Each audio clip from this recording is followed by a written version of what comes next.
श्री शंकराचार्य विरचित अपरोक्षानुभूति के सरल व्याख्या के दूसरे भाग को प्रारंभ करते हैं।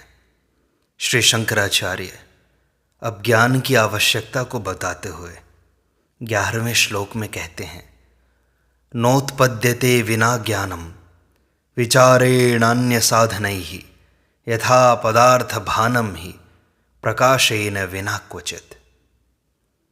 अर्थात बिना ज्ञान के और साधनों से नित्य अनित्य वस्तु का विचार नहीं होता है। जैसे सूर्य आदि के प्रकाश के बिना कहीं भी किसी पदार्थ का ज्ञान नहीं होता।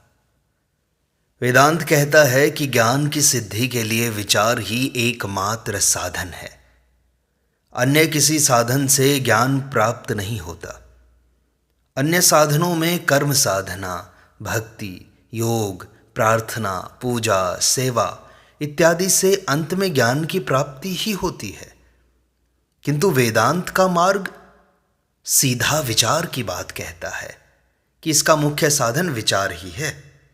ज्ञान के बिना यह संसार अंधकारवत ही है, जिससे कुछ भी स्पष्ट दिखाई नहीं देता, तथा जो कुछ दिखाई देता है वह सभी भ्रम मात्र है।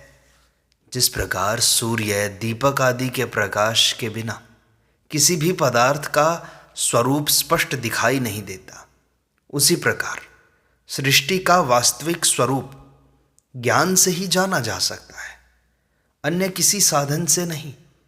साथ ही इस ज्ञान की प्राप्ति केवल विचार से ही हो सकती है। गीता में भी कहा गया है कि ज्ञान के समान इस जगत में कोई भी पवित्र वस्तु नहीं है। अज्ञान की निवृत्ति ज्ञान से ही होती है। अज्ञानी तो जीवन भर अंधकार में ही भटकते रहकर अपनी जीवन लीला समाप्त कर देते हैं तथा जन्म मृत्यु के चक्र में भटकते हुए दुख ही भोगते रहते हैं। किंतु ज्ञान के द्वारा वह इस संसार बंधन से मुक्त होकर परमानंद का भोग करते हैं। इसलिए जीवन में ज्ञान की ही सर्वाधिक आवश्यकता है। श्री शंकराचार्य आगे विचार का स्वरूप बताते हैं।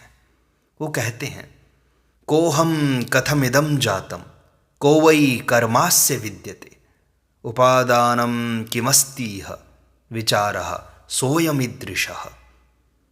मैं कौन हूँ, यह संसार किस प्रकार उत्पन्न हुआ, कौन इस जगत का करता है और संसार का उपादान कारण क्या है। इस प्रकार नाना प्रकार का जो विचार करना है उसे विचार कहते हैं। आत्मज्ञान तथा ईश्वर प्राप्ति के लिए वेदांत ने विचार को ही एकमात्र साधन बताया है। अन्य कोई भी विधि ज्ञान नहीं करा सकती। जो विचार करना है इसके लिए कहा गया है कि सर्वप्रथम इस सृष्टि रचना पर विचार करना है कि यह संपूर्ण जड़ चेतनात्मक जगत किससे उत्पन्न हुआ है, इसका मूल तत्व क्या है, इसकी रचना प्रक्रिया क्या है। क्या इसे ईश्वर ने बना दिया ऐसे ही? इसकी निर्माण प्रक्रिया में समय कितना लगा? इसके बाद स्वयं पर विचार करना है कि मैं कौन हूँ। मैं शरीर हूँ, मन हूँ, बुद्धि हूँ या आत्मा हूँ। इस संसार का कर्ता है कौन? यदि ईश्वर ने स्वयं बनाई है तो इसका उपादान कारण क्या है? जड़ प्रकृति और चेतन शक्ति में भेद क्या है? ये दोनों किस प्रकार मिलकर कार्य कर रही हैं? इस प्रकार के विचार से सृष्टि का रहस्य ज्ञात हो सकता है। इसमें शास्त्र प्रमाण भी उचित लगता है और उस पर भी विचार करना चाहिए। अंधे की भांति सब कुछ मान लेना उचित नहीं है। इसके लिए श्रवण, मनन, निदिध्यासन द्वारा सत्य को जानने का स्वयं प्रयत्न करना चाहिए। इसी को विचार कहा गया है। बिना विचार किए अंधे की भांति सब कुछ मानते चले जाने से ज्ञान नहीं होता। हाँ, वह पंडित तो हो सकता है, शास्त्रार्थ में कुशल तो हो सकता है, तर्क वितर्क कर सकता है, किंतु ज्ञानी नहीं हो सकता। ज्ञान मन एवं बुद्धि से परे का विषय है। उसी ज्ञान की प्राप्ति की जिज्ञासा करनी चाहिए। इसी ज्ञान की प्राप्ति के लिए यह पुस्तक अपरोक्षानुभूति, यह पूर्ण विधि बता रही है। श्री शंकराचार्य आगे कहते हैं, नाहम भूत गणो देहो नाहम चाक्ष गणस्तथा एतद् विलक्षणः कश्चित् विचारः सोयमीदृशः। मैं भूतगण समष्टि रूप देह नहीं हूं, मैं समष्टि रूप इंद्रियों का समूह नहीं हूं, मैं इससे विलक्षण ही कोई हूं। इस विचार को पकड़े रहो। मैं कौन हूं? मेरा वास्तविक स्वरूप क्या है? क्या मैं इन भौतिक तत्वों पृथ्वी, जल, अग्नि, वायु, आकाश, इनसे बना हुआ शरीर मात्र हूं? क्या मैं हड्डी, मांस, रक्त, हाथ, पांव, इंद्रियों आदि से निर्मित एक पुतला मात्र हूं, अथवा इससे विलक्षण हूं? यदि इन सब भौतिक तत्वों से ही मेरे शरीर का निर्माण हुआ है, तो इसमें सोचने, विचारने, कर्म करने की क्रिया शक्ति पैदा कहां से हो गई? ये विचार, काम, क्रोध, अहंकार, निंदा, स्तुति, ये सब भाव, ईर्ष्या, द्वेष, घृणा, प्रेम, ये कैसे पैदा हो गए? ये सब जड़ पदार्थ में तो पैदा हो नहीं सकते। फिर कहां से, किस प्रकार पैदा हो गए? इन सब पर विचार करना ही वास्तविक विचार है। इस विचार से ही मनुष्य स्वयं की वास्तविकता को जान सकता है।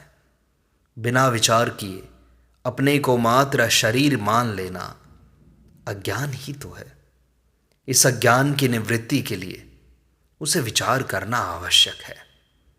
जिसने बिना ही विचार की शरीर को ही अपना स्वरूप मान लिया तथा उसी के रक्षण और पोषण में लग गया, वह अज्ञानी ही तो है, जिसकी निवृत्ति ज्ञान से ही होगी। अन्य कोई विधि काम नहीं आएगी। अतः विचार करना ही ज्ञान का एकमात्र उपाय है। श्री शंकराचार्य आगे कहते हैं, अज्ञानात् प्रभवं सर्वं ज्ञानेन प्रविलीयते संकल्पो विविधः कर्ता विचारः सोयमीदृशः। समस्त जगत अज्ञान से उत्पन्न होता है। ज्ञान होने पर यह विलीन हो जाता है। नाना प्रकार का जो संकल्प है वह इस संसार का कर्ता है। इस प्रकार का जो चिंतन है उसी को वास्तविक विचार कहा गया है।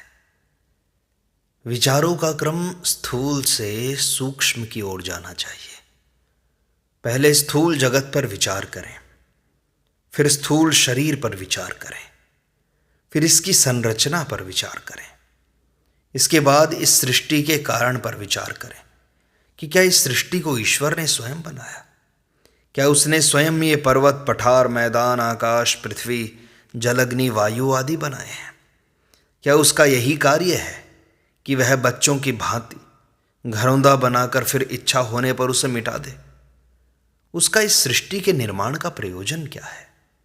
यदि ईश्वर स्वयं किसी प्रयोजन से हमारा निर्माण करता है तो फिर संसार में दुख क्यों है? पहले वह दुख देता है, फिर अपनी पूजा उपासना कराकर दुखों से मुक्ति दिलाता है। ये सब किस कारण से करता है? और क्या ऐसा सच में होता भी है? ये सब मान्यताएं मनुष्य की हैं जो ईश्वर पर हमने थोप दी हैं, जिसका कारण एकमात्र अज्ञान ही है। अज्ञान में ही मनुष्य की जैसी उसकी मानसिकता होती है, जैसी ही सृष्टि की कल्पना कर लेता है, जिससे मनुष्य का महत्व बढ़ जाता है तथा लोग उसे ज्ञानी मानकर पूजने लगते हैं तथा ईश्वर गौण बन जाता है। ईश्वर की व्याख्या मनुष्य करे, इससे बड़ा असत्य कुछ भी नहीं हो सकता। तार्किक कहते हैं सृष्टि परमाणुओं में निर्मित हुई है, किंतु परमाणु तो जड़ है, उससे चेतन सृष्टि का निर्माण कैसे हो सकता है? मीमांसा दर्शन कहता है कि इसका निर्माण कर्म से हुआ है। यदि ऐसा है तो कर्मों का कर्ता कौन है? क्या बिना कर्ता के भी कर्म हो सकते हैं? सांख्य मत वाले कुछ अलग कहते हैं, चारवाक लोगों का अपना अलग ही मत है। बुद्ध शून्य से इसकी उत्पत्ति मानते हैं। इस सृष्टि उत्पत्ति का वेदांत अलग उपाय बताता है, एक अलग मार्ग प्रस्तुत करता है। और वह कहता है कि जिसने जाना वही इसका स्पष्ट विवेचन कर सकता है।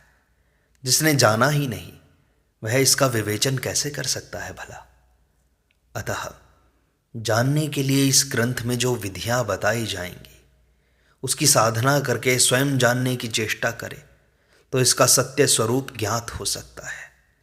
इसके बिना भ्रम की निवृत्ति नहीं हो सकती। वेदांत कहता है यह समस्त जगत अज्ञान से उत्पन्न हुआ है, यह कल्पना मात्र है तथा ज्ञान होने पर यह नष्ट हो जाता है। अर्थात ज्ञान का प्रकाश होने पर इसके स्वरूप का बोध होता है, क्योंकि ज्ञानावस्था में मनुष्य के संकल्प विकल्प नहीं रहते, जिससे यह सृष्टि विलुप्त हो जाती है। संकल्प से ही इसका आभास होता है। अतः वेदांत कहता है कि नाना प्रकार का जो संकल्प है वही करता है, अन्य कोई करता है ही नहीं। यह संकल्प उस ब्रह्म की चेतन नाम वाले शक्ति से होता है। संकल्प न रहने पर सृष्टि विलुप्त हो जाती है। अष्टावक्र गीता में जब राजा जनक को उस परम तत्व की अनुभूति हुई तो वे बार बार कहते हैं कि यह जगत कहाँ विलुप्त हो गया, मुझे कहीं दिखाई नहीं देता। साधक को इसके लिए स्वयं विचार करके जानना चाहिए।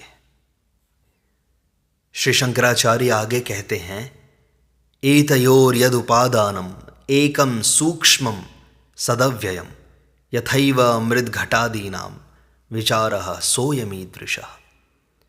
जैसे मृत्तिका घट का उपादान कारण है, इसी प्रकार जो एक सूक्ष्म सत्य स्वरूप और अविनाशी ब्रह्म है और अज्ञान संकल्प इसका उपादान कारण है, इसका जो निरूपण है उसे ही विचार कहते हैं।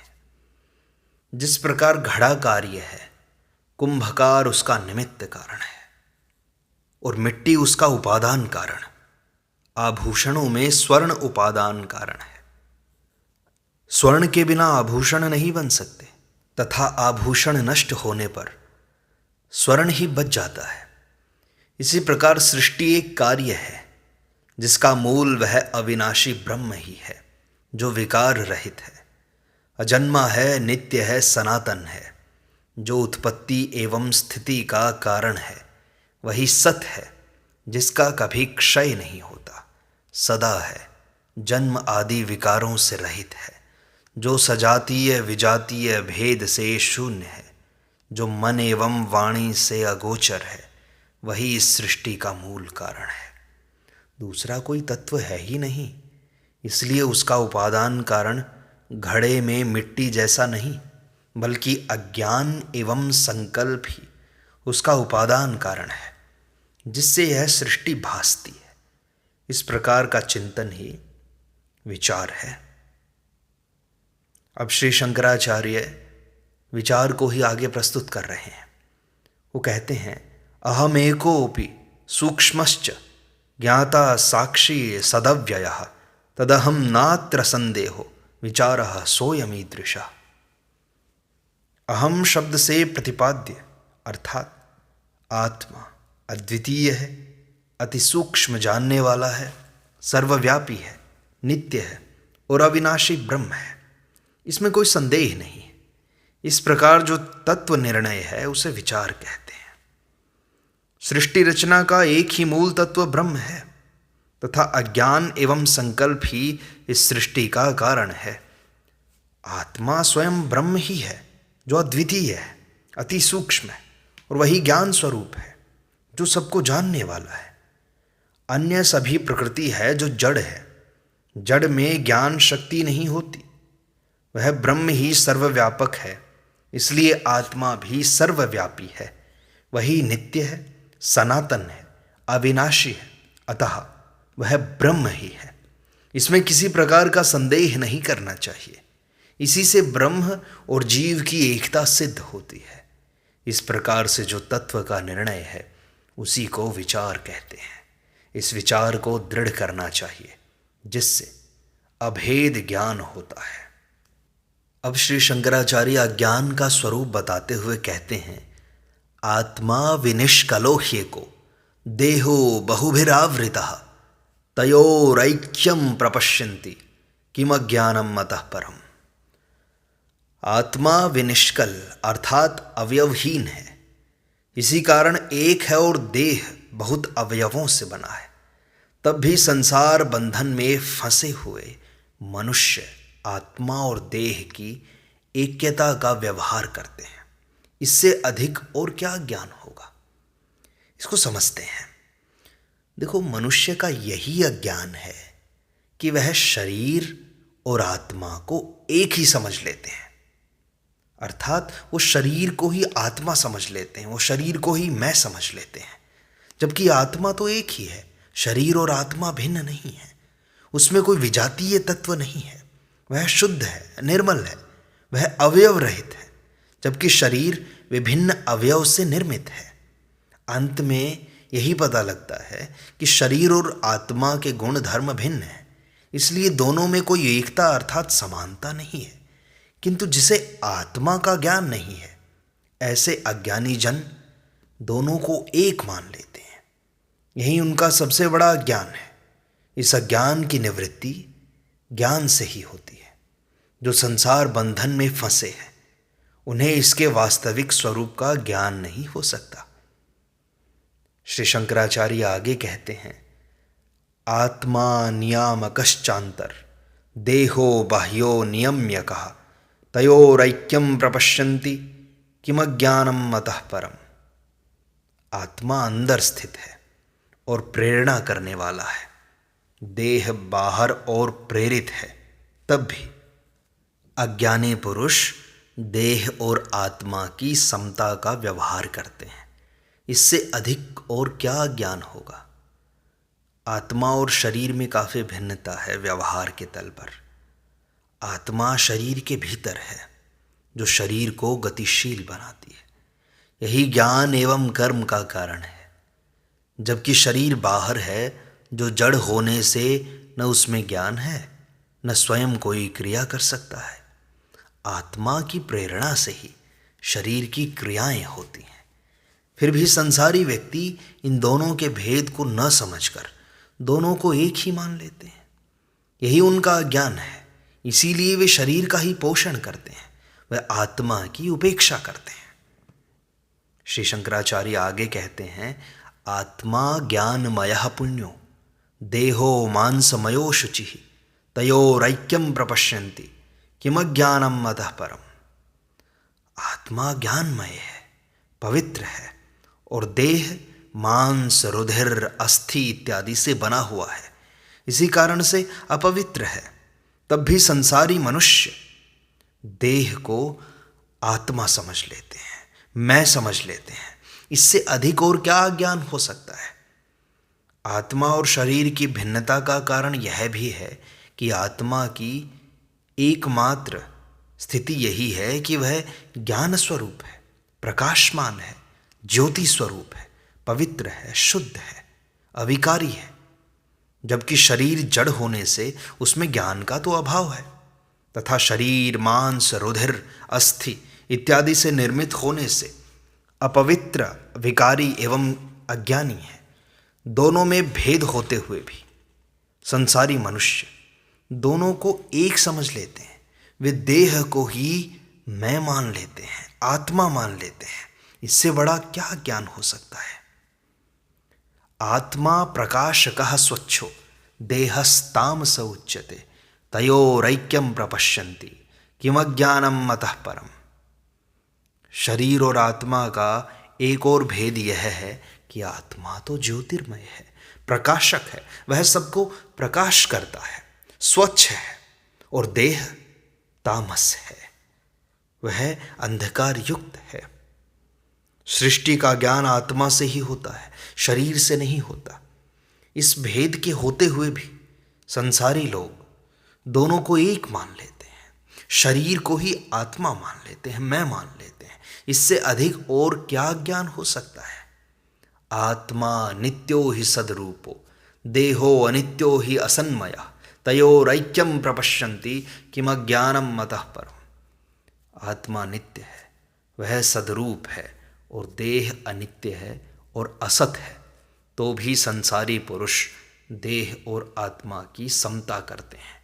इससे अधिक और क्या ज्ञान होगा। शरीर और आत्मा का भेद यह भी है कि आत्मा नित्य है, सदा रहने वाला है। यह आदि मध्य और अंत से रहित है। इसका न जन्म है न मृत्यु है, सदा एक रस है, अपने स्वरूप में रहता है, न घटता है न बढ़ता है, न इसका क्षय होता है न वृद्धि होती है, न इसकी जवानी है न बुढ़ापा है। जबकि शरीर में तो ये सब होता है। शरीर अनित्य है, क्षणभंगुर है, घटता है, बढ़ता है, बचपन, जवानी, बुढ़ापा सब होता है, जन्मता है, मरता है, रोगी होता है, सुख दुख से लिप्त रहता है। यह असत है, नाशवान है, फिर भी संसारी लोग दोनों में एकता देखते हैं। इससे अधिक और क्या ज्ञान हो सकता है। इसलिए हमें शरीर को ही मैं नहीं मानना चाहिए। मैं शरीर मन बुद्धि से परे नित्य बुद्ध स्वरूप आत्मा हूँ। मैं सच्चिदानंद आत्मा हूँ। यही हमें समझना चाहिए। इस प्रकार श्री शंकराचार्य विरचित अपरोक्षानुभूति का यह द्वितीय भाग संपूर्णता को प्राप्त होता है। शेष अगले अंक में। आशा करता हूँ इससे आपको लाभ हुआ होगा। ओम शम।